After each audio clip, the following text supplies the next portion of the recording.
What's up? Hey, what's up? Okay, how are you? Wait, can you hear me? Hello? Yeah, could you hear me? Yeah, I can hear you just fine. Cool. All right, give your name and pronouns to the chat. They care a lot. Andrew is fine, and he, him. Gotcha. Okay, let's get into it. Do you mind if I update everyone on what it is we're going to be talking about? Like sort of briefly run them through it? Sure. All right. If I have to correct, I'll correct if it's necessary. Yeah, okay, don't worry. Real neutral like. Okay, so Noname did some tweets that I didn't like. So I said, wokely segregating my socialist movement. Wokely. And then went on to explain why I said that, more or less. And then we got quote tweeted by our fine Andrew over here, and we looked at that on stream. We said some very mean things about Andrew and Noname, which I'm sure we're about to be held to account for. And yeah, that's why we're here. That was pretty neutral, right? I mean, I don't think I poisoned the well too much on that one. Not this time. All right. So, what do you have in mind? Well, I have some notes prepared so we could sort of keep on topic. I think that you took issue with two major things on that stream on, was it Monday? I think it was Monday. And that was Noname's argument on its own, as well as my dissection of both your response and also her argument. So before we start going over either, there is one point that I want to go over because it's a point that I know that I initially misunderstood. And it's a point that I don't want this discussion to get hung up on for an hour and a half. Okay. So I'll explain why I misunderstood it as well. So as you pointed out on that stream, you said that I misinterpreted the purpose of my and the structure of your tweet because you were attempting to speak in Noname's voice or whatever, correct? Uh-huh. Yeah. I mean, personally, I would use quotation marks for that sort of joke structure, but I understand the error I made there. However, Well, I think that it was a reasonable interpretation to make, and I'll explain why. I guess if you want to respond to that first, you could go ahead. Oh, I feel like it's a fairly common joke structure. The only way you could misinterpret it is if you unironically believe that I believe in segregation, which I guess a lot of people on Twitter probably do, but I don't believe in segregation, so that wasn't a point that I was trying to defend. Okay, so I'll explain why I believe that misinterpretation was fairly reasonable. I'm not sure if you remember this, but past month, you've been going through this tanky arc, and you have said before in talking about these people that they are hurting your movement. And personally, I agree to some extent, because I believe that, for example, Reddit is a potential place for introductory radical education, and a lot of subreddits on Reddit are monopolized by genocide deniers. So that's not good. So I guess that's why I initially assumed that you were saying your movement because you have made that statement in the past. You understand? Sure. I mean, when I say my movement in regards to tankies, that would be because I am a socialist and they are not. So I mean, like broadly, because I'm not what they are. I don't know how legitimate I would consider Noname socialism. I certainly hope I'd consider it more legitimate than the tankies that I've been debating. But I'm not. I mean, she's new to socialism, so she's still in the process. And I mean, I've seen some things where it looks as if she's edging towards Marxist-Leninism, but I tend to extend some courtesy for people who are new to it, considering how Marxist-Leninism tends to dominate online leftist discussion. Yeah, well, that'd be very unfortunate, but that does seem to be the easiest path to go down. It's the path of least resistance. I think it takes very little critical analysis of the world and of material conditions outside of disliking America, which is, I mean, admittedly based. Disliking America, good stuff, but I don't think that in and of itself is the basis of radical political action. That plus some stuff that Noname said in the past, like, why are white people complaining about my tweets? This isn't for you. It kind of feels like she might be not exactly what she said, but Well, I We'll don't get remember to the that exact later. language, but it was certainly something in that ballpark. It Yeah, feels we'll get to that. right, right. It just feels like she's leaning into this weird, like, exclusionary or like everyone has to stay in their own lane type thing, which I've seen a lot of online and I am very critical of. Okay, I think that's something we'll eventually get to. Hmm. Another point that you made, I think it was also a misinterpretation, but it's a misinterpretation that you made that I understand why you would make it because of the structure of that sentence. And that is where I think I said something along the lines of not just because you're a streamer who does little organizing IRL. I think Right. I had said that sentence. I think that was Let me like my try to find third it. Oh tweet in yeah. that thread. Yeah. So wait, I want to be clear about this, okay?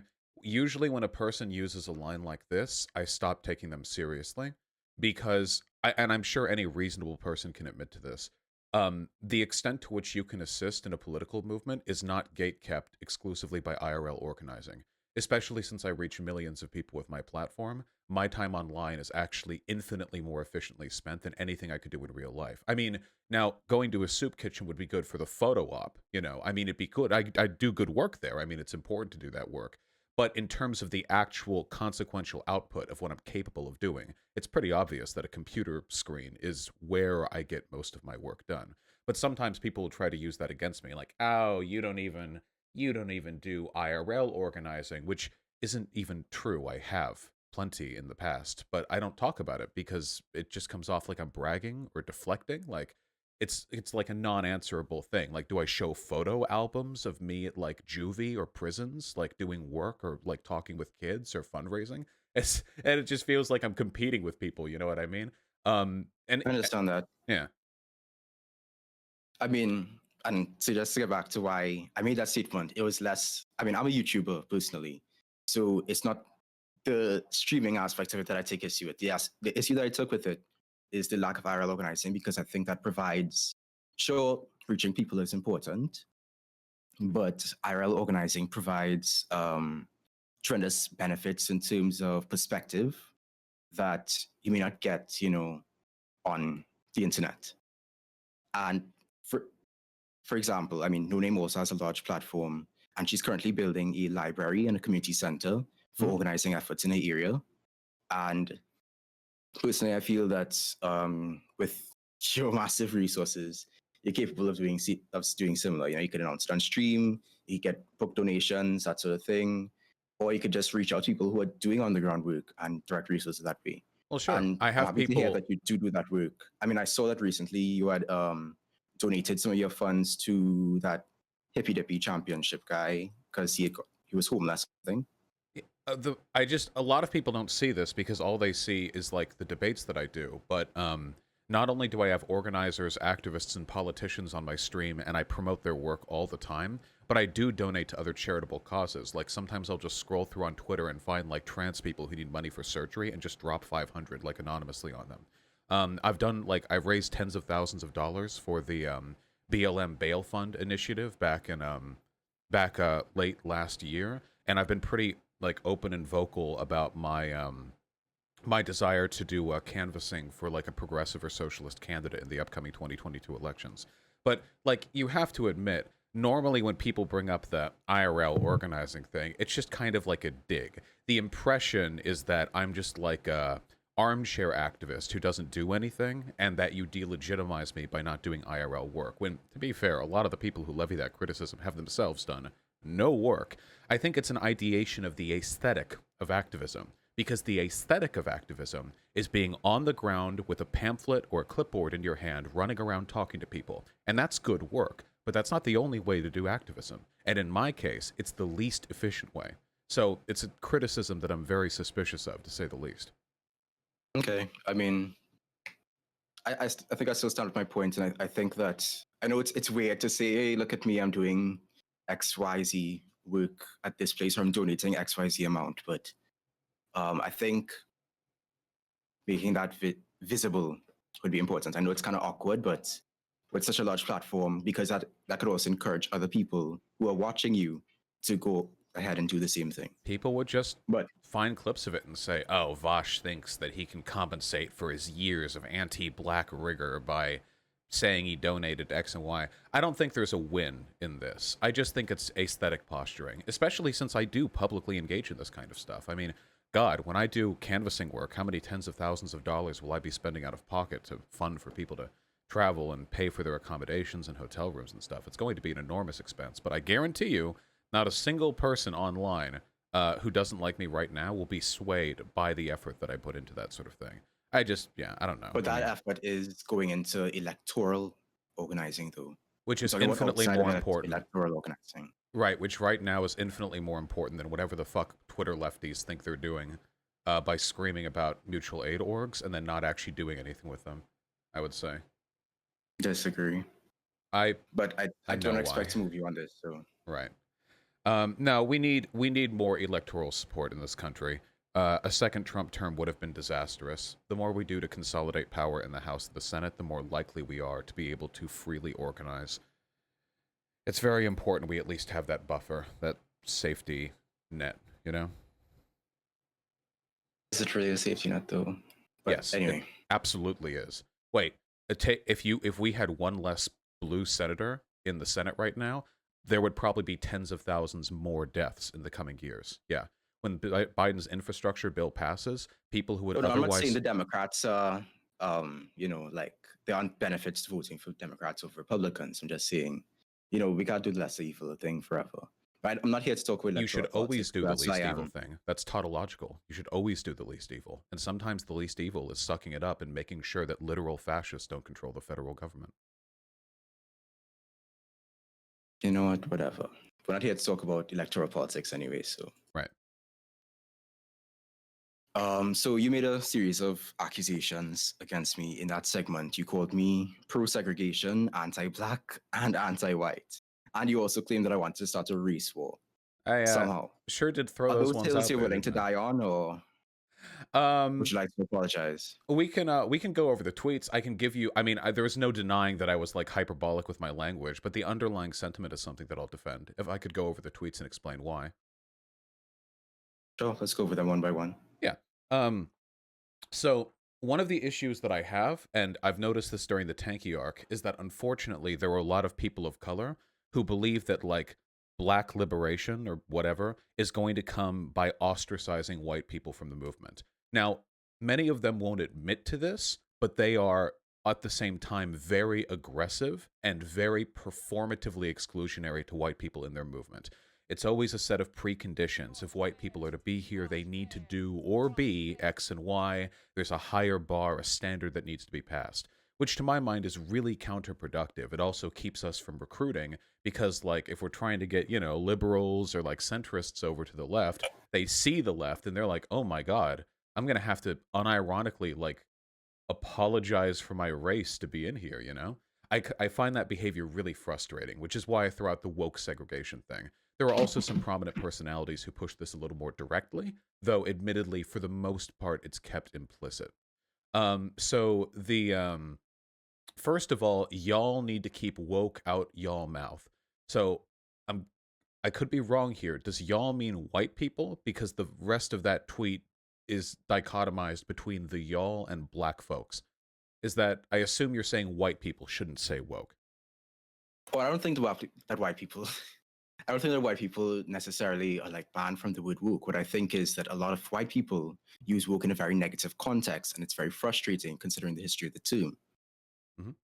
But it's the y'all here is white people, I assume, because it says y'all need to keep woke out of your mouth, and then anytime black folks. So that's the dichotomy. I mean, unless you mean like white, Asian, Latin, and indigenous people, but I assume you mean white people here.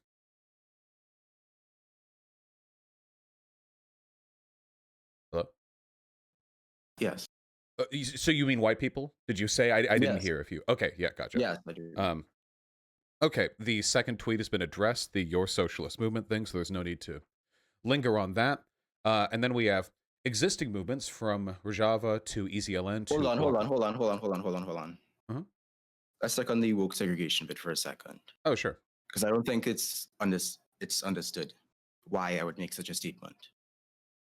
Yeah, go for it. One of the first uses of the term "stay woke" was by a Black American folk singer.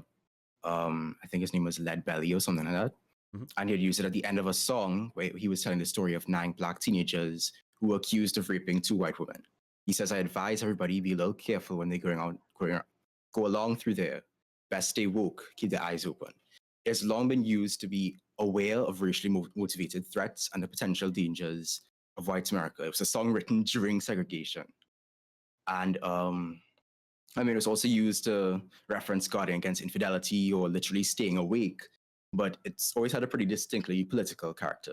Right. Segregation was a very violent period in American history, and it certainly was not enacted by black people, sorry.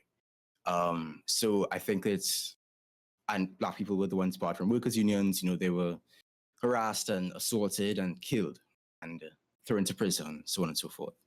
So I think it is very, very disgusting, very irresponsible, very anti-black to invoke segregation so flippantly against black people. No, I don't think I agree with that. I think that just because black people have been a victim of segregation in the past and today, to be fair, doesn't mean that you can't accuse black people of engaging in language which promotes segregation. So, for example, there are black people on Twitter, and to be fair, we're talking a minority of a minority. We're not talking like all black people or anything like that, but there are some black people on Twitter who will say that they don't like race mixing because to dilute the black blood, to subject a mixed race child to one white We don't parent. need to talk about this. Right. So what they're doing then is they're using it's irrelevant though. Well, I'm just trying to explain like the way this language works. The woke there, the progressive intent is then leading people towards segregationist conclusions. So that's the reason why I've used that term, because you've horseshoe theoried. You have segregationists over on the right, but then through progressivism, you loop some people, not all, very, very small number of people, loop all the way around to the other side, and now they're promoting essentially the same talking points. Marcus Garvey is a good example of that. He worked with the Ku Klux Marcus Garvey Klan. was a fascist. I'm aware. Right. I did a video on Pan-Africanism. I'm aware. Yeah, but a lot of people promote him as a supporter of black rights. Including, and I could be wrong, didn't Noname talk about Garvey at one point in a positive light, or am I misremembering? I think I might actually remember that, because it sounds progressive, doesn't it? Garvey was so radical and so revolutionary that he didn't even think white and black people could live in the same country. He wanted them to go back and go build a mega civilization in Africa and stuff. And that can sound really tempting to a lot of people who I think are... He's not the end-all and be-all of Pan-African thoughts, just as an aside. Of course not, but he's definitely a prominent voice and a bad one from everything that I know about him personally. And people do promote him, not because they're fascists and not because they're anti-Semites, which he was as well, but because they believe, well, essentially in black separatism. The idea that black and white people Black separatism is politically irrelevant.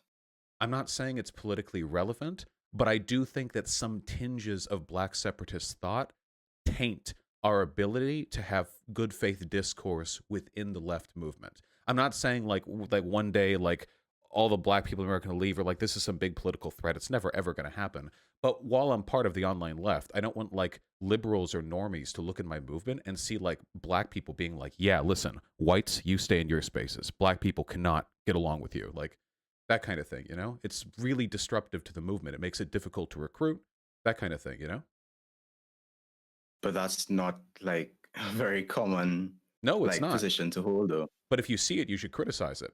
I've seen Noname say some things that feel like they lean in that direction, and I've debated. For example, well, I think that Marcus Garvey promotion thing was a little bit suspect. Also, well, you said you think you saw her promoting Marcus Garvey. I can look it up. I can look it up. It's just hard for me to Google search while I'm talking. I could be misremembering, but chat, would you mind looking for that while we talk? I'm almost positive that I saw it, but I could be wrong. And if that's the case, I'll own up to that. But I do know that she's tweeted stuff like, these tweets aren't for the angry white people who look at them, or these tweets aren't for you. And that stuff... No, the exact wording of the tweet, which we can go over, is why white people following my every move, this ain't for you. And so I'll provide some context for that. I've been following Noname since about 2019. She's new to socialism, but I admire how she's been using her platform, using her resources to help other people. And I don't follow too many people, so her tweets are usually at the top of my timeline. And so for the past 2 years, since she's become like a more vocal advocate for socialism, she gets a lot of harassment, of course. She gets harassment from Hotep types. She gets harassment from Beyonce stans. She gets harassment from black capitalists. But a lot of harassment comes from white people on all sides of the political spectrum. Mm-hmm. And the people who harass her seem to have her post notifications on. So they're able to be one of the first people to comment under every tweet. And it's disturbing. So Right. you took this in for you to mean segregation. But considering that context, I interpret it to mean leave me alone. Well, this isn't Stop harassing me. explicitly segregationary, but this tweet doesn't even mention, like, I'm getting harassed by white people. She's not even saying, like, white But people who are harassing me, leave me alone. You don't have the context, okay? The context that you missed is that for the past couple of days before she tweeted that, she was getting harassed, and she has been getting harassed for years. People Okay, who follow her tend to be aware of that. so this is going to be a little bit different, but I want to see if we can parse out the reasons why they're both bad. I get a lot of harassment online from trans people because there are a lot of them who are under the impression that I'm transphobic for one reason or another. Now, if I tweeted, why do trans people follow my every move? This shit not for you. I feel like that would beget a lot of really well-deserved criticism. Now, I know the difference there. And it's that trans people are systemically oppressed and white people really aren't. But even if you take away the systemic oppression element, you still have the exclusionary. Take away the systemic oppression element. So the exclusion is exclusion of harassers. Well, no, this tweet doesn't mention harassers. It mentions white people. And the exclusionary element is bad, even if you're talking about a majority power group. Like, I don't think she's excluding people who agree with her, who happen to be white. I mean, the language of the tweet is pretty well. It doesn't specifically. I mean, it does specifically say that these tweets aren't for white people. It does literally say these tweets are not for white people. If you're saying context alleviates this in some respect, that's, I guess, alleviating. But I think this is a pretty bad tweet. I don't know. I mean, we don't have to linger on it, but it gives me a bad impression. It just makes me feel as though we're leaning towards that everyone stay in your lane type thing, you know? Well, I think it is natural for somebody to be frustrated with how white people have been treating her, you know? So while it's not necessarily a stay in your lane sort of thing, it is an instance of frustration, and being aware of that, being aware of the context of that, lends towards a better faith interpretation of her statement. If you're a political advocate, as Noname is, and you're making tweets which are semantically identical to my content isn't for white people, regardless of any preceding context, I would say that's worthy of criticism. Now, maybe it's not explicitly segregationary, but I think it certainly lends credence to a broader problem with this content or with these attitudes. Again, we're not talking about white people being hung up on crosses or discriminated against systemically. I'm not saying white people are being hurt by Noname. I'm saying that the cohesion of the movement could be hurt, that it might make it more difficult to recruit people. And Noname's a big public figure, and if she does something, 1,000 more people will be doing it in 6 months, because that's how public figures work. And that stuff worries me quite a bit. I mean, I can continue because I think you demonstrate the exact same tendencies. Because the next tweet that we go over says, existing movements from Rojava to EZLN to Cooperative Jackson to land back struggles are so far being led by people of color. The most y'all have done so far is what? Riding with Biden? Please. So this is competitive race rhetoric. No, it's not. No, it's not. That's one of the issues that I had with your misinterpretation of my tweet. Is it really not? It's like people of color did all this, but most of you white people have done. Like, how is that not? That's not. No, that's the purpose of the tweet is not people of color, the best socialists or whatever. The purpose of the tweet is to point out that, and again, this is in the context of ownership, which is something that we had cleared up earlier. And it's impossible for any one group or person to own socialism. But the purpose of that tweet was to point out that if it were possible, those people would most likely be ahead of the line because they've materially impacted more people. Even if you were to interpret my tweet as saying that I own the socialist movement, why is your first thought white boy owns the socialist movement? Like, why is that the first thing to go to your head? The reason why it's absurd that I would own the movement is because I'm white. I understand the No, no, misinterpretation of no, the initial no. tweet, but why racialize I it? pointed out, I pointed out that the white middle class has not been the ones to lead the socialist movement because of the historical precedent and the present precedent. Sure, but like that's really weird to me. Like if you have a criticism of an individual's behavior and then you lead into, "Ha, well you white people haven't done much good anyway." That I feel like you're shooting with a very sawed-off shotgun and a couple pellets are hitting me and a lot of pellets are hitting the forest behind me, you know? This language really I like maybe this isn't what you intended, but I think most people reading this would agree this comes off like dick measuring between POC and white people on your respective like success in socialist Nah, movement like I making. explained, it's about the fact that if we look at reality, it hasn't been the white middle class. So white middle class can't really claim ownership of the socialist movement. Wait, but like, why am I'm not the white middle class? I'm me. Like why are you essentialized? If you have a problem It's not with something. essentializing. You have to be aware of people's class character Okay, so and wait, racial character because that impacts I'm gonna their relationship to. I'm going to try to run this around again, okay? Imagine if a black guy was in a city and they took like a selfie and they were like, "Yeah, run in my city." And then I was like, when was the last time you black people have ever built anything? I'll have you know 98% of the construction companies in this city are owned by white people. Like, that would be really weird. It would, again, now I want to be clear, that would be systemically discriminatory in a way that your tweet about me is not. But I think that when you're trying to like semantically correct a person's perceived ownership over something, bringing their race into it is really weird. And by the way, if you concede to the logic of your tweet, It's race and class, race, sure, race and class, then you poor black people haven't done et cetera, et cetera. Like you could justify a lot of really bad logic with that, don't you think? but we're not. Well, We're maybe you specifically wouldn't. referring to the socialist movement. Well, and maybe a Nazi is referring to Western civilization, and they say you don't have a right to claim ownership to this industry or this city because white people built it. And then you would say, wait, hold on, white people didn't build it, individuals built it. The city Wait. of Do you think I'm saying that white people can't be socialist? no, that's not what I'm saying. You're saying. I'm saying that this is how the logic would go if it was on if the shoe was on the other foot. Maybe a black guy or you. Let's just say are you black? I assume because your picture on Yes. Twitter. Yeah, okay, right.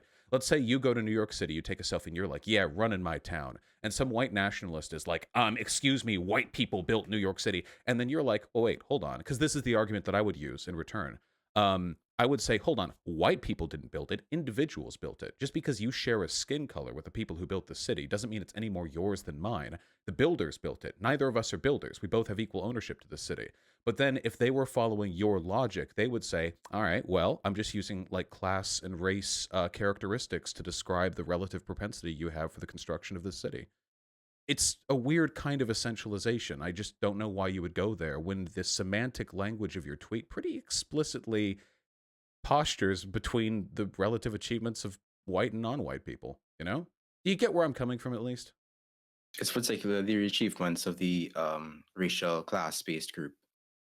Yeah, I just don't think I just whenever I see a person with a bad take on Twitter, my immediate thought is not this person is middle class and white. Let me say middle class and white people can't do a Well, it's thing. because, I mean, I'm aware of the general makeup of your audience as well as of your own background. So, All black people in my audience, by the way. We all voted for Biden. mhm. Have you heard that joke too many times? It's exhausting. Ah, okay. Well, you know what else would have been exhausting? A second Trump term. Let's move on. Um anyway, Wait, do you continuing. think? Wait, wait, Uh, you think I don't think people should have voted for Biden? Like, why are you making those If snipes? I Like, go back through your Twitter feed, will I find you encouraging other leftists to vote for Biden? Because if so, massive props, because very few people I have the don't even live balls. in America. Well, sure, but there are people in America who follow you. I mean, Yeah. how many Twitter followers do you have? You have thousands of followers. You could have maybe convinced a couple of people to get over their Bernie or bust tendencies. So I wouldn't be able to Last year I find had any. like 500 followers. Okay, so I wouldn't be able to find any of that then in your Twitter feed. No, it's not my fight. Okay. Well, I think it is. I mean, my fight, my sympathy is with the workers of the world. So if there were workers in America, even if I didn't live in America, I'd be concerned make sure they don't live under a fascist ethno state. But I mean, yeah, I'm just saying, I get there are a lot of Bernie or bust types online on the left. Okay, I'm just I'm still sensitive. I'm touchy about this. I realized. Yeah. And then third of all, the aggressive bad faith misinterpretation of black voices to your overwhelmingly white audience. I think I have a relatively diverse audience for online politics, but it's still probably overwhelmingly white from what I can tell. Is also staggeringly anti-black. You're far more charitable to ex-Nazis. So do you know why I say this? Sure, go for it. Explain, then I'll respond. So I saw your conversation with that ex-Nazi, whosoever, and I've seen that you do have the ability to be patient with people, to be empathetic with people, to take people in good faith, and I don't see you extending that to people who have these preconceived notions as evil black Twitter lefties. Well, I don't go after, just to be clear, I go after Twitter lefties. I don't go after black Twitter lefties. I don't try to pick fights along racial lines.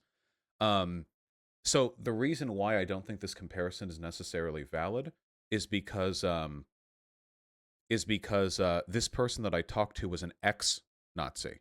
That has no bearing on their current perspective. If the ex-Nazi, right, if they had said something that I disagreed with, I would have disagreed with them. I'm not impugning people for their former beliefs. I'm talking about the tone of the conversation, how you approach the conversation. Because they're cool now, yeah. It's about approach. It's about approach. Well, because they're currently you don't lend that same approach. I agree with. You don't lend that same approach to people who are people on Twitter. You don't lend that same approach to, for example, Noname.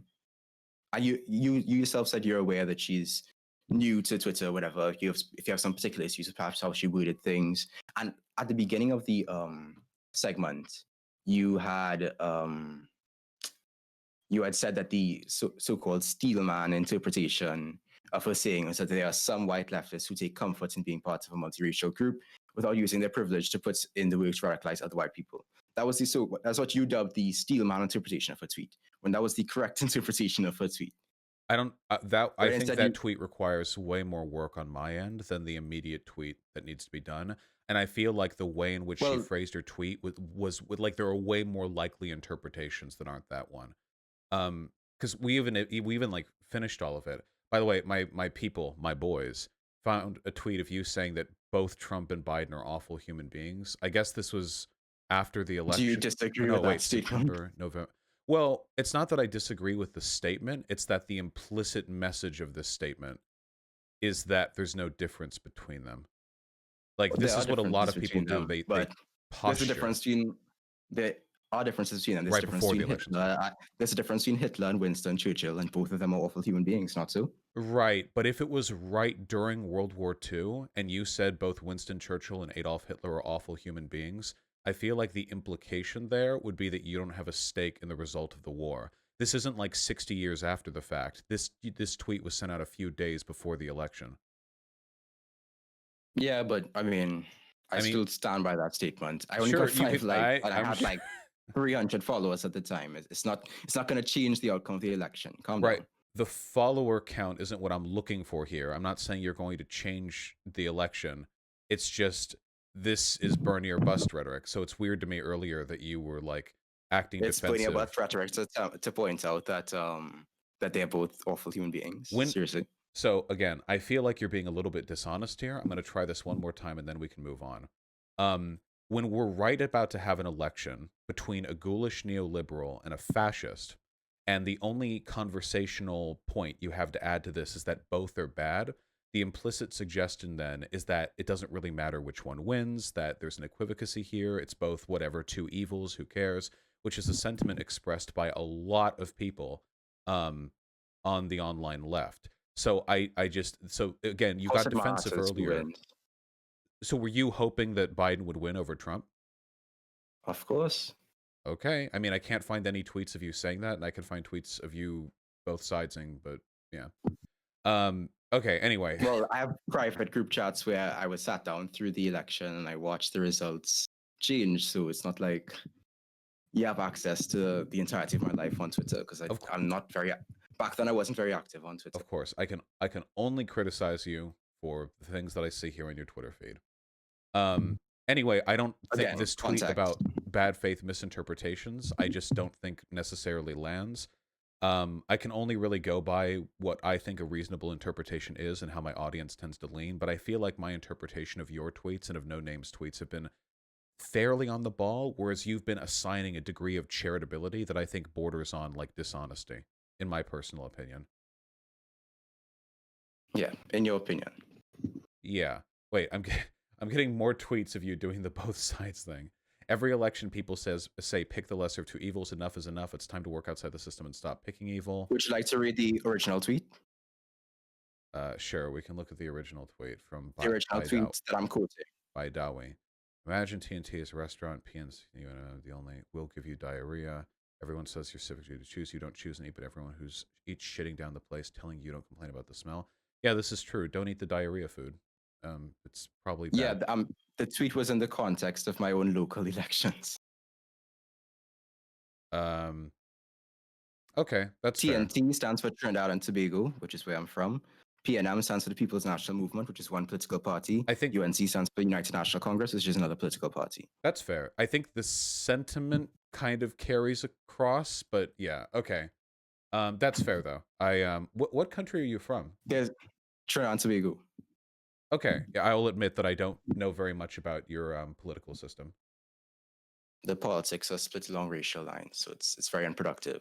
That's unfortunate. Both parties have essentially the same ideology, but one party is Hindu Indians, the other party is Black people and Muslim Indians. So, well, that's why not much gets done.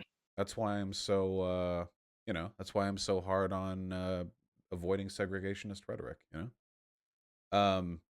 Anyway, then we arrive. We're almost done, I guess, or I guess we're getting there. Which brings me to the main point. This isn't segregation, not only because of the stark difference in power dynamics, but also because No Name's take is not about dividing the movement. So, yeah, it's kind of about dividing the movement. Let's be fair. Between the, like, these tweets aren't for white people, and then the original tweet from I already established how I already established my interpretation of that tweet, so... Yeah, I know. But like white people don't talk to me about police because I've just decided that your entire race hasn't done enough to radicalize other white people to leftism.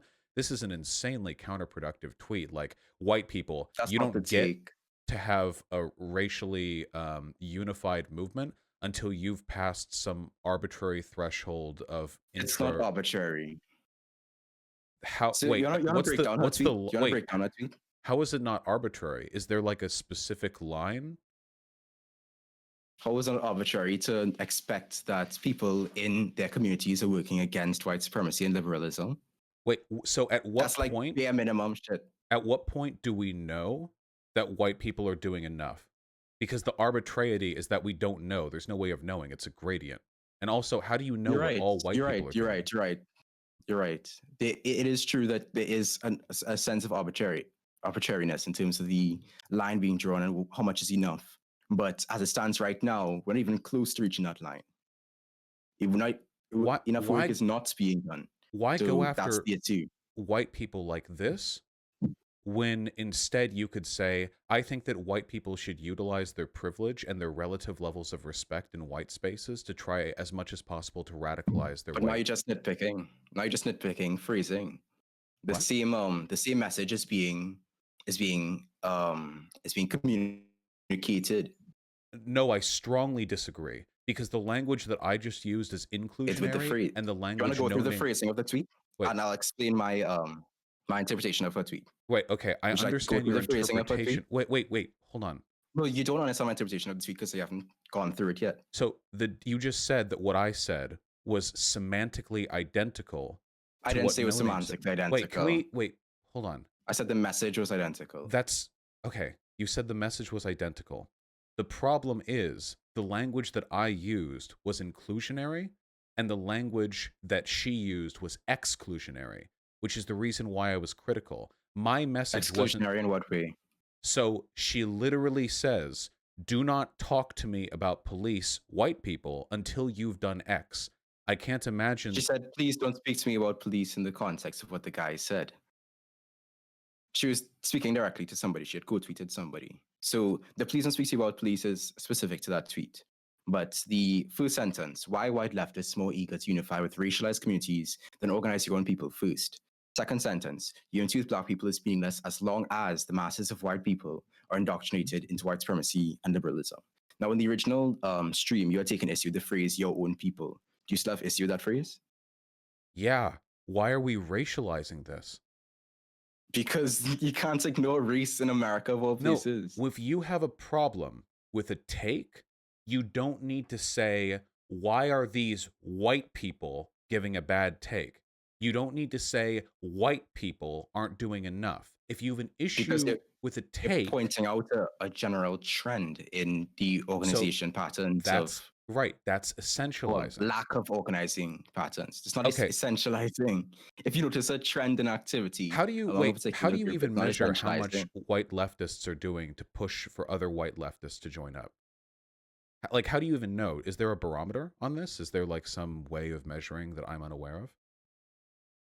Like, how do we know? There isn't so much a barometer, but there's more to do with well, if people were organizing in their communities, you would see the fruits of it. It's more looking for the fruits of that labor, and there aren't many so far. Then why did black people overwhelmingly vote for Biden instead of Bernie? Maybe you guys need to do more radicalization within your own community first? I'm not here to talk about electoral politics. I don't know why you're bringing this up. Oh, okay. Wait, hold on. So when we actually arrive at a measurable barometer, now all of a sudden that's no longer I think that deciding whether or not to vote for Bernie is a fairly strong indicator to how sympathetic. Like I said, I didn't come here to talk about electoral politics. So it's not about electoral politics. We could talk about why. We can talk about why black people tend to voted for Biden over. I know why black people voted for Biden. Bernie. Right. So we don't have to talk about it. Well, wait, hold on. So you're willing to play excuses for black people voting for the neoliberal centrist candidate, but then you also like vaguely believe white people aren't doing enough? See, this is exactly what I mean. Noname's tweet encourages posturing. It's a competition with this. How much is X or Y doing? Like, why aren't white people doing enough? Why not use positive language that includes people? White people have a power that black people don't. Because you don't need to coddle people. Oh, see, now we're getting to it. Using inclusionary language is coddling. This is exactly what I was talking about. That's not what I said. This is not what I said. It is explicitly what you just said. That is literally... No, I said you don't have to coddle people. So I advocated... You don't always have to coddle people. Not every word that comes out of your mouth has to be coddling. So I advocated for inclusionary rhetoric. If you believe that's coddling, then our movement is dead. Inclusionary rhetoric is the way that leftists get more people on board. I don't have an issue with inclusionary rhetoric, though, but if we're speaking specifically about what Noname said, I think there is also a space for not coddling. I think there's also a space for being a little bit harsh. Nobody's talking about coddling. With your phrasing. Harshness isn't, first of all, I only run in terms of productivity. Harshness is not productive, generally speaking, especially since within this tweet unnecessarily... Productivity is not the only way to please stop interrupting me. Especially when Noname's tweet introduces not racist, I guess maybe, but racial essentialization where it wasn't necessarily called for. I don't know how else to say this, but if you disagree with a take from a white person, the proper response is not to say, white people, you think you can be part of the left when you're not even doing enough amongst your own people? Stay out of here. Stop talking to me about police, whitey. Like, that's a really dumb, ineffective way of handling. Now you can say I used more hyperbolic language, but the sentiment between what Noname tweeted and what I just said is pretty functionally similar. It doesn't add people to the movement. It gets people angry and bitter and divisive, and that's what I was criticizing. If you want to say this was just Noname being angry and it wasn't super productive, but whatever, don't like get your panties in a twist about it, then that is fine. That's totally fine. If you think I'm over-fixating on it, that's fine. But this still isn't good. And what bothers me is that people will play defense for this stuff. For the trees. I feel like my criticism here is fairly pointed and has been fairly specific. I mean... I disagree. For example, you say that she is criticizing a take when, as it's been established, she is criticizing a trend among white leftists in terms of how they organize, or don't organize, rather. What's wrong? I don't even know what the original tweet is. The original tweet is literally just saying we need to unify and recognize the capitalist police are a shared enemy, and she got mad at that. Like, this is anti-revolutionary rhetoric. This is counter-revolutionary from Noname.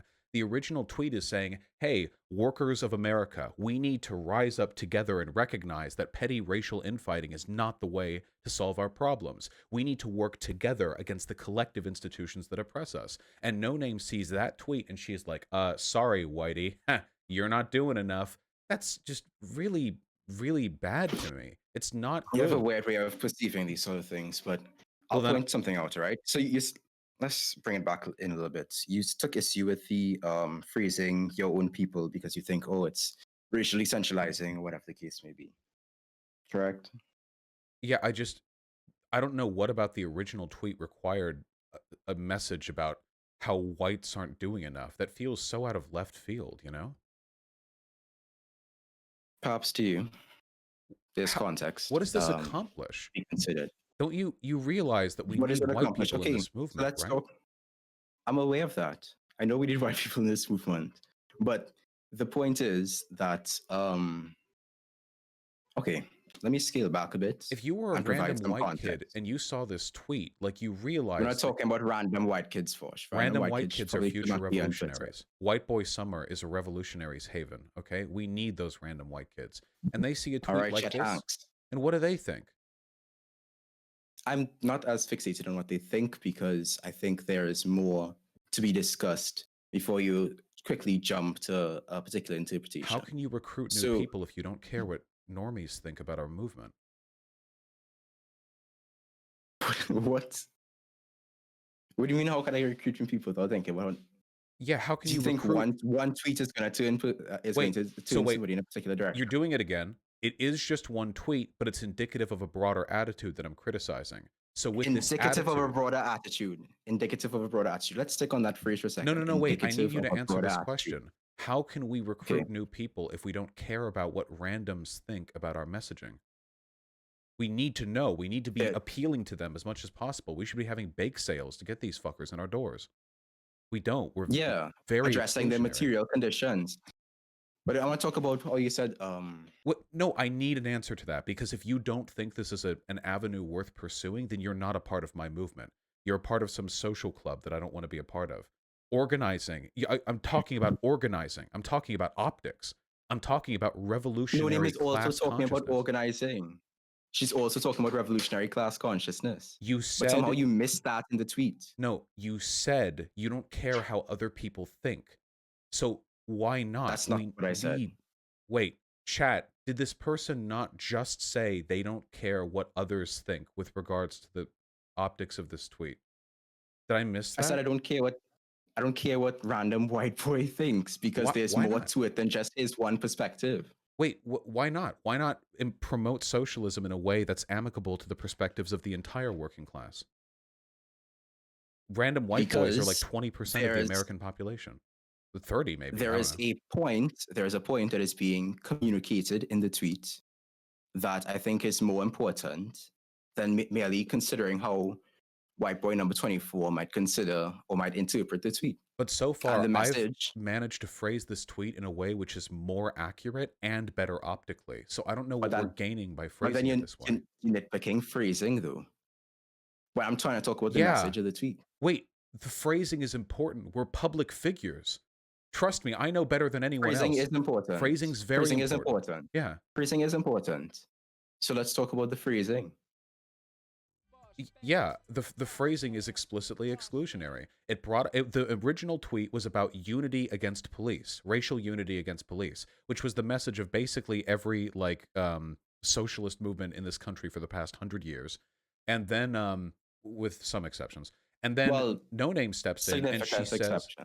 some exceptions, the successful ones tend to be inclusionary, and then Noname steps in, and Noname is like, actually, white people aren't doing enough.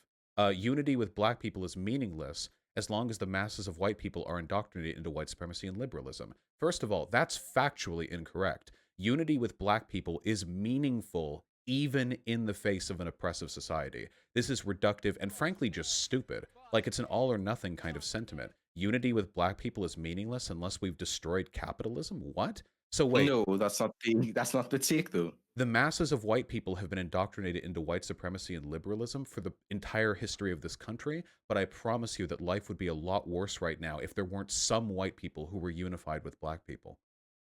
This is a very Right. dumb tweet. This is not correct. So let's talk about how what unity means. All right. Because you say, oh, people need to stand in solidarity and in unity, whatever. But when it comes to radical politics, actions supersede words. We're talking about the words from Noname right now. We're public figures. Our We're language talking affects about the message. We're talking about the message of her tweet. the message But you is seem to really delivered with seem to want to words. fixate. Are you listening to a Yeah. word that I'm saying? You Yes, keep I am. switching between phrasing and content and phrasing and content. I criticize the phrasing and you jump to the content. I criticize the content and you jump to the phrasing. I don't think you're listening to a fucking thing that I'm saying. This is getting incredibly repetitive. I feel like I've picked this apart and I don't think you have a defense of it. I think maybe this is a bit uncharitable of me. If I can infer, I think your defense of it might be, it's not my place to criticize it. That's not the place. I would never say that if you criticize black people, you're anti-black or whatever, which is a phrase you use to dismiss my criticism But of you you. called me But nobody was anti-black for saying, criticizing black people in this tweet thread. no, I called you anti-black for your interpretation. But my criticism, I've provided you the interpretation. So if you're going to accuse every criticism of being based on a bad faith and misinterpretation, then yeah, you're basically just saying that the criticisms make me anti-black.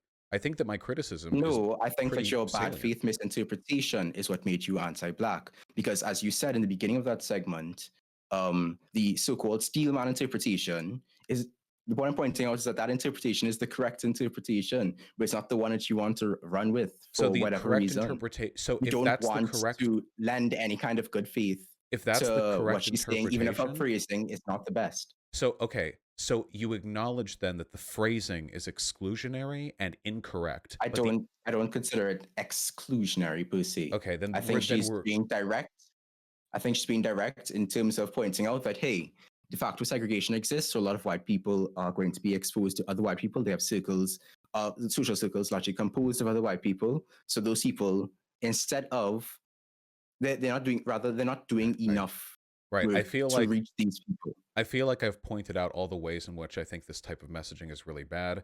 There are people who are going to say that I'm tone policing, but that it's okay to tone police massive public figures when they're giving political messaging. That's an okay time to tone police, actually. Optics is very important when it comes to bringing over new people. I don't think we're ever going to agree on that. I want to, if we could, I just Would you like to talk about the Rainbow Coalition then? The Rainbow Coalition? I was going to scroll down. Hold on. Okay. Is that in the tweet thread? Let me see. She has made... No, it's on the thread, but... Oh, well, let me just read this really, really quick. I'll skim it, okay? I just want to see if there's anything more here that we haven't touched on. All she has made clear is a lot of white folks are not putting in the work to organize their own communities, including dismantling the anti-blackness within their own communities, and are not doing enough to confront their own anti-blackness before claiming solidarity and unity. Wait, no, this is what I mean. And are not doing enough to confront their own anti-blackness before claiming solidarity and unity. I.e., they don't have a right to claim solidarity and unity until they do these other things. This is the definition of exclusionary. No, it's like yeah. You know what? It is exclusionary. Well, wait, then why have I been arguing over that? Hold on. Could you let me speak? Could you let me speak? All right. Sure. It's exclusionary in the sense that. Okay, so you know how baby leftists often call for left unity because Marxist, Leninist, anarchists somehow have the same end goal. Mm-hmm. You've seen that, right? Right. But in terms of actual action, there are consequences that we have seen historically for how Marxist Leninists tend to operate. Right? Saying that you both want communism is useless when one is throwing the other in a gulag in front of a firing squad. Saying that you stand in unity with black people is useless when there's no action to back it up. It's basically liberal performance art. It's what corporations do to increase their market share. It's like when dozens of companies stood in solidarity with BLM last year, but they had no material benefits to BLM last year. So you're okay with exclusionary. So I don't know why we wasted our time. You're okay with exclusionary language as long as you feel as though the people haven't adequately deconstructed the racialized biases that they hold. Why not let them in the movement and then try to push them to the left from within that movement rather than holding them out the gate? I feel like that's more effective. I'm It's not saying we not a matter shouldn't of holding try them to. out the gate. I want them to be in the movement doing the work, but you can't be in the movement if you're not doing the work. I think you You can't absolutely be in can. solidarity if you're not doing the work. What is the work? So Which, people can't be leftists unless they're. What's the threshold, the bar for participation, and why does that bar seem if to you're only if exist you're for white passively people? anti-cap, no, it doesn't exist only for white people. I'd You say there say are a lot of white people people who are right passive. here. I would say that I'm speaking generally now. I would say that there are a lot of people anti-capitalist, but it's vague and it is passive. They don't take that frustration with capitalism and do something with it. There's no basis in material reality, material action. I recognize people should do those things, but the best way to have them do those things is to let them in the movement and then push them from within the movement rather than leaving them outside of the movement. If you leave people outside of a movement, if there's like a white person who's like, yeah, I want to be Sorry, able. Wait, pause. My Wi-Fi dropped for a second there, so I didn't hear what you were saying. oh, yeah. I forget what I was saying too. Look, the problem is, we need to let these people into the movement and then change them from within that movement rather than keeping them outside of the gate. If you're like a vaguely leftist, like kind of populist, and you want to be part of the left-leaning movement, and then people are like, no, you haven't done enough to confront your No, anti-blackness, and you just what I'm leave them saying is, out. if you want to be part of the movement, that's fantastic. But your involvement in the movement is just going to be performative and empty if you're not actually doing anything for the That's movement. that's better than them joining another political circle, though. I would rather have useless lefties who don't do anything than people who are kept out the left movement and then gravitate towards liberal or reactionary causes. It's way better. At least when they're just passively in our movement, we have the benefit of numbers. They buy our content, they donate to causes, they might show up at rallies, and they have the possibility of changing. You want the vast majority of political movements are made Right. up You want 90% of them to people who do change. nothing. You want them to get involved in actual action. I want them to be in the movement, and then we push them to do those things rather than say they Being can't in be the a part of the movement movement. and doing action is, you have to be doing action to be in the movement. Yeah, let's just. Simply saying that you are part of the movement is not Okay. accomplishing anything. Okay. It's performative and empty. So I guess I'll just continue the tweet thread. As she said, unity with black people is meaningless so long as the masses of white people are indoctrinated. This is not correct. Again, the masses of white people have always been indoctrinated into white supremacy and liberalism for the entire history of this country. So I think that unity with black people has been meaningful over the course of that time. If it weren't for unity with black people, we wouldn't have even gotten the civil rights movement passed. So, I mean, The civil rights movement was very critical of white liberals. the civil rights movement was critical of white liberals, but it would not have succeeded if not a single white person had engaged in unity with black people.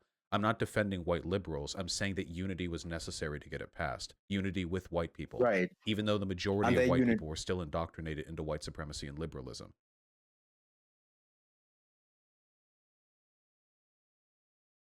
Yeah. So you had to be organizing your family, your friends, and your likely overwhelmingly white neighborhood if you want unity to be more than performative and empty. Surprisingly, black folks don't want to have to put up with constant anti-black microaggressions in our revolutionary space.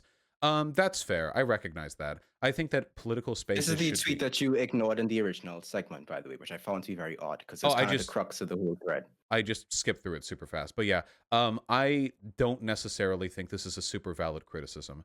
First of all, black people deal with anti-black microaggressions from society at large, whether or not they're in the left or other people are in the left. And second of all, I think that a strong and healthy political left has multiple spaces for people at different stages of radicalization. I've always advocated for that. So I want lefties who are like, if you have like an Wait, but edgy then you white don't boy, disagree with Noname's message. no, because The they're call still for part of the message. left. They're just in a different social space. So, like, say you have a really edgy So, white for boy. example, they're in their local neighborhood organization. Say that neighborhood is overwhelmingly white.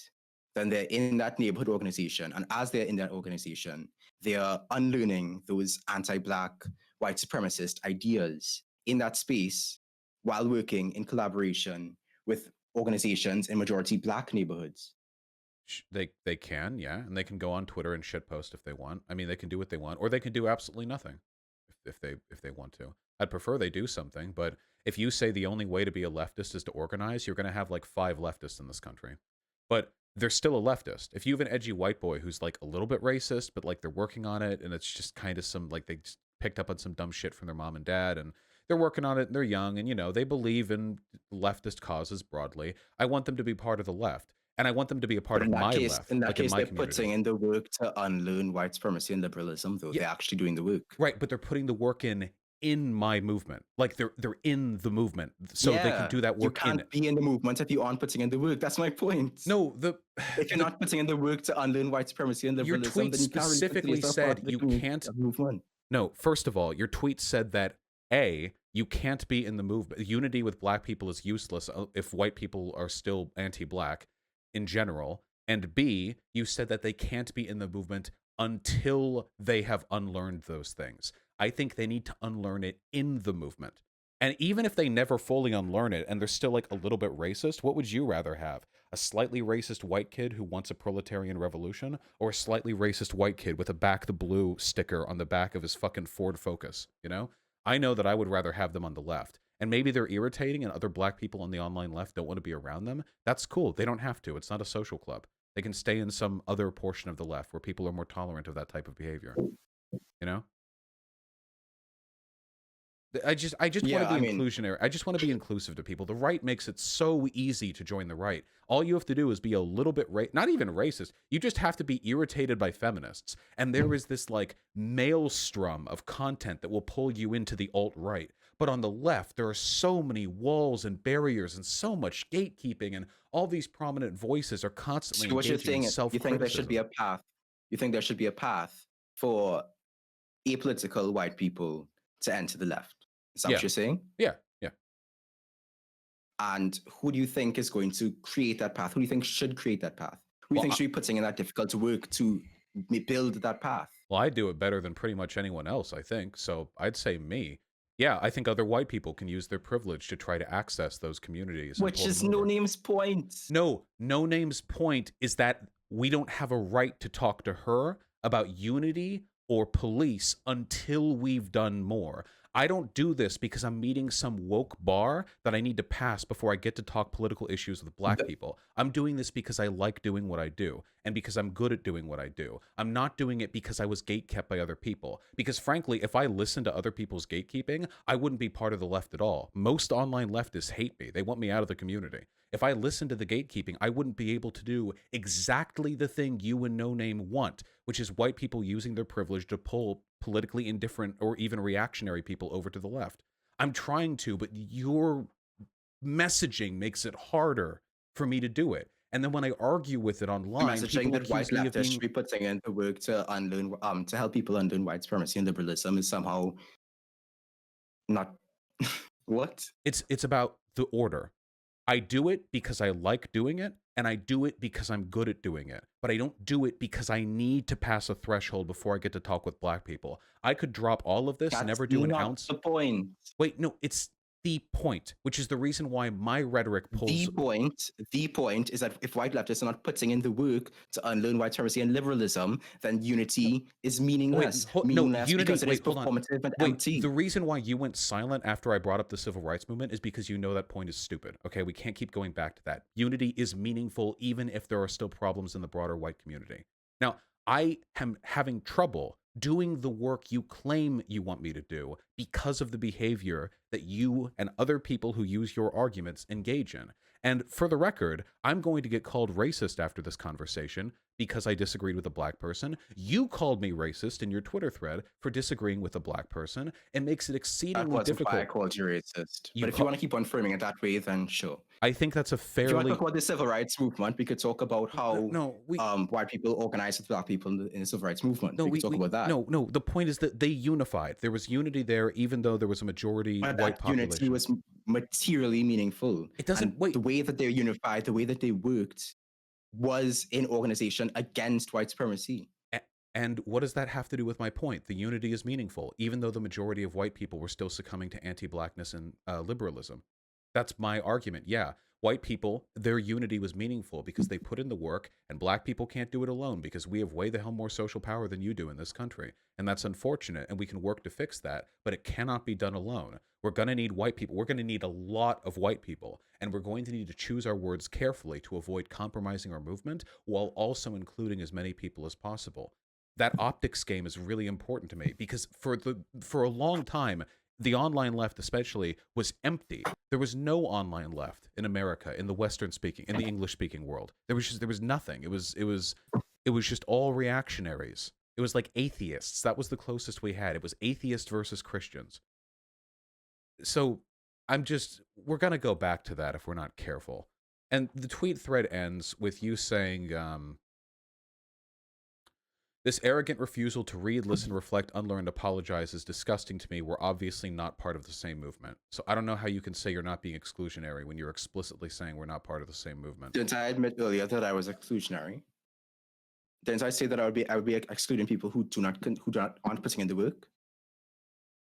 Just out of curiosity, would you consider what I do, putting in the work, being one of the largest leftist voices online with millions of people who watch my content? Is that putting in the work, or am I doing counterproductive? In some cases, I think you have. I mean, I first heard about you when you had debated Hunter Affleck and whatever. And so I have seen in some cases where, I have seen in some cases where you've done you've done positive work, and I applaud you for that. But of course, there are also flaws, and there are critiques that could be made. And I think that you missed the mark in some very key ways. But I do think that you have had some positive impact. Well, I don't think I've had it's necessarily counterproductive. I know. I think you have made some positive impact, because I know that there are people who used to watch you who have then moved on to other content and organizing efforts. People are still in my community and do organizing efforts. They don't have to leave my community. I know. I'm not saying your community doesn't have organizers. Yeah, just then I don't know why you said we're not part of the same movement. And I have a feeling that your language here would be a lot less charitable if you weren't talking to me, if you were on Twitter, because I know how these conversations tend to go. Well, you don't know me as a person, but if you want to talk about why I said that you're not part of my movement, then we could talk about how I perceive the term movement, and particularly how I perceive the term left. I mean, you see, I'm not sure if you recognize. No, okay, let me establish something, right? Of course, you're on the left. There are a lot of people on the left, and that's kind of my point. Somehow, leftism has managed to include a whole bevy of people of which I have very little in common with. Like what? Vague anti-Catholics, like tankies, like genocide deniers, like transphobes, like eugenicists, like dictator stands, like simple, like capitalist reformers. Like those are all aspects. Those are all parts of the left. That's why I see the left as a term to be very. But I dislike all of those people. So we should all get along, shouldn't we? All right, you and I at least. I dislike every group you're referring to. But in terms of how I see movement and why I said that you're obviously not part of my movement, is because I believe that movement is a term that needs to be rooted in material reality. It has to be a term that. So when I say I'm in movement with people, it's people that I am learning from, that I am sharing with, that I am organizing with, that I am, working with. You mean literally your movement is like the groups of people at your specific organizations? Like it's your soup kitchen, like, group? Or no, it's people who I am connected with, and auxiliary people that I'm connected with in terms of like further connections that are putting in that work. For example, I would consider myself to be in movement with the Zaptistas, or I would consider myself to be in movement with Rojava, because they are putting. They don't, because I believe that we share. They don't know anything about you. The Kurds don't. They don't know who you are. Is it just because you share political beliefs on how to address? I mean, I know Kurdish people in Rojava. Sure, maybe a few, but like the movement, you're not a part. You're not in there. You're not part of their militia. So I don't know what the threshold is. I'm a supporter of Rojava. I just don't know. I know why you can't say that you and I share a movement. It's because you get canceled with your following. But I just don't understand what materially separates us. I don't know, like, because I want there to be one left, much easier. I don't think that there will ever be one left. Well, one broader push, one big mass of left-leaning people pushing in a given direction with the bad and the good elements, but one big group together, But the sectarian mindset makes it really difficult to collectively organize, because the right is way more non-specific with how they do this. If you're part of the right, whatever, say you're Sargon, Stefan Molyneux, you run down these columns Who cares? Are you ethno-nationalist? Are you a conservative? Most of these people just call themselves like tradcons or whatever. It's just some broad term. They don't know what it means. They don't care. It's simple. They're like animals, the right. They just charge in a direction like a stampede, which is much more effective, by the way, than what we're doing. We have a bunch of lefties. We're all big-brained philosophers. We're sitting together. We're out there in the African steppe. We're pondering. We see the herd, the stampede of animals. We see it, we respect its power, and then we all separately calculate the optimal direction to run in, and then on the word go, 50,000 separate groups of people run in separate directions off into the sunset. And nothing gets trampled, we don't look cool. There may have even been more of us, but it doesn't matter because we don't move together as a group. We have to be like the monkey. I don't think monkeys do stampedes. The gazelle, the wildebeest. Are there wildebeest in Africa? I don't know. I mean, honestly speaking, I don't think that there will ever be unity in thought. I think there will always be people who are going. There might be a larger trend, but I think that there will always be diversity in terms of what direction people decide to go in, because that's kind of what makes leftism so attractive to people. I say leftism sparingly, because you're not being constrained. So, for example, there'll likely be societies in a hypothetical post-revolution world. There'll be some that operate with more democratic and federalist means. There'll be ones that organize more communally. There'll be ones that organize more on a market-based sort of system. There'll be ones that organized communistically. And I think there's space for a diversity of organization structures and styles once there's a general aversion to hierarchy and that sort of thing. I think there is space for that sort of diversity. But in terms of, and that's why I would say that I'm in movement with those groups, but I wouldn't say that the left is a movement that I am a part of. I mean, technically I am a part of it, but practically not as much, because I don't see it as a practical term. And I don't think that you and I are in movement, because I think there are attitudes that you encourage that are counterproductive and ineffective. So, I mean, people always reference these, but I feel like I can defend most of what I say and believe in.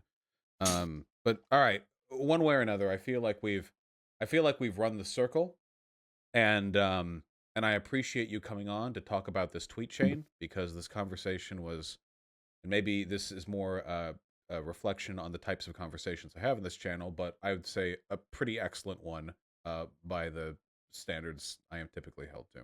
So, thank you for coming on. no problem. All right. You take care, okay? You too.